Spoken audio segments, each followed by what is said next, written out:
Hello friends, welcome back to our channel. Today I will discuss class 12 chapter number 5 coordination compound.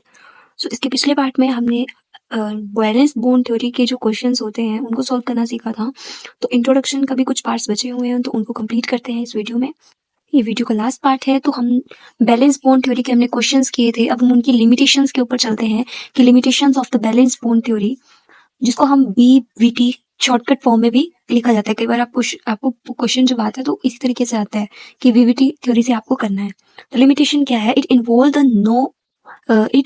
A number of assumptions. ठीक है, इसमें assumptions number of जितनी मर्जी assumptions कर सकते हैं हम. It does not give the quantitative interpretation of the magnetic data. It does not explain the color exhibit by the valence bond theory compound.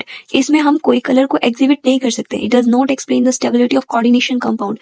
coordination compound stable है या नहीं है वो चेक नहीं कर पाते हम इसमें. It could not distinguish, हम VL and SL को हम distinguish नहीं कर सकते हैं. Clear? And last is it could not be explained the tetra, square, planar, structural and compound. ये इससे नहीं कर पाते हैं. Limitations रही थी ये कुछ इसमें. तो उसके लिए फिर जोहन टेलर इफेक्ट, इस इफेक्ट के अकॉर्डिंग, ठीक है, distortion of the regular octahedral geometry occur in the unsymmetrical configuration. Octahedral geometry बनी और जो अनसिमेट्रिकल कॉन्फ़िगरेशन होती थी उसको इजीली ऑर्बिटल में जो है सेंट्रल मेटल एटम के ऑर्बिटल्स में उसको फिल किया गया. इजीली उसकी कॉन्फ़िगरेशन अनसिमेट्रिकल होगी. And the in octahedral field, ठीक है, if the electron is the symmetrical arrange, unsymmetrical से उनको सिमेट्रिकल अरेंज में चेंज किया गया. Then they are separate 6 ligand equally, उनको 6 लिगेंड इक्वली बांटा गया. And it does the structure with the complete the regular octahedral, और उनको रेगुलरली ऑक्टाहेड्रल बना दिया गया. ठीक है, यहाँ से क्वेश्चन है कि which does not undergo Jahn Teller distortion. कौन सी है? वो D8 है जो इसको इसमें नहीं आती है हमारी जोहन टेलर डिस्ट्रॉयशन में. अगला क्वेश्चन बिल्कुल लास्ट की टॉपिक इंपॉर्टेंट नहीं है इसलिए इनको मैं जल्दी से स्किप कर रही हूँ. Next is the organometallic compound. Organometallic compound में क्या होता है? ये ऐसे कंपाउंड होते हैं, metal atom is attached to the carbon atom और सम ऑर्गेनिक ग्रुप.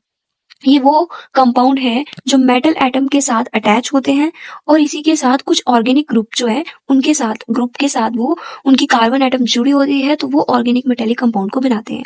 इसमें हमारी sigma bonded organic metallic compound होते हैं और pi bond organic metallic compound होते हैं. ठीक है, इसके एग्जांपल्स ये आते हैं. This is not important. And now last is the in electroplating. जब उनमें हम इलेक्ट्रोप्लेटिंग करते हैं तो वो जो है the electroplating of the mobile metal like the silver, gold and the complex forming tendency is used. जो हमारे मोबाइल्स के मेटल होते हैं उनमें हम मैक्सिमम जो है सिल्वर, गोल्ड, इस तरीके से कुछ चीजें यूज की जाती है कुछ क्वांटिटी में. For example the electroplating in the of silver complex potassium dichromate and then is formed due to which Ag positive ion are not available in the displacement of the layer. उसकी जो layer है वो displacement करती है उसकी इन silver को remain करके वो स्टेबल डिस्प्लेसमेंट बनाती है अपनी.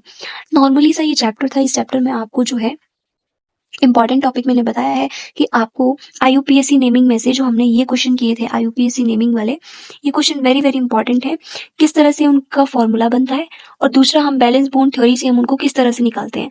वो 2 क्वेश्चन हैं आपके जो इसमें वेरी वेरी इंपॉर्टेंट है.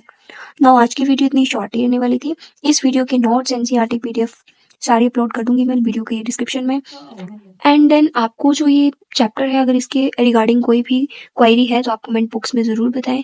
सो प्लीज़ चैनल को लाइक, शेयर और सब्सक्राइब करना ना भूलें. Thank you watching this video.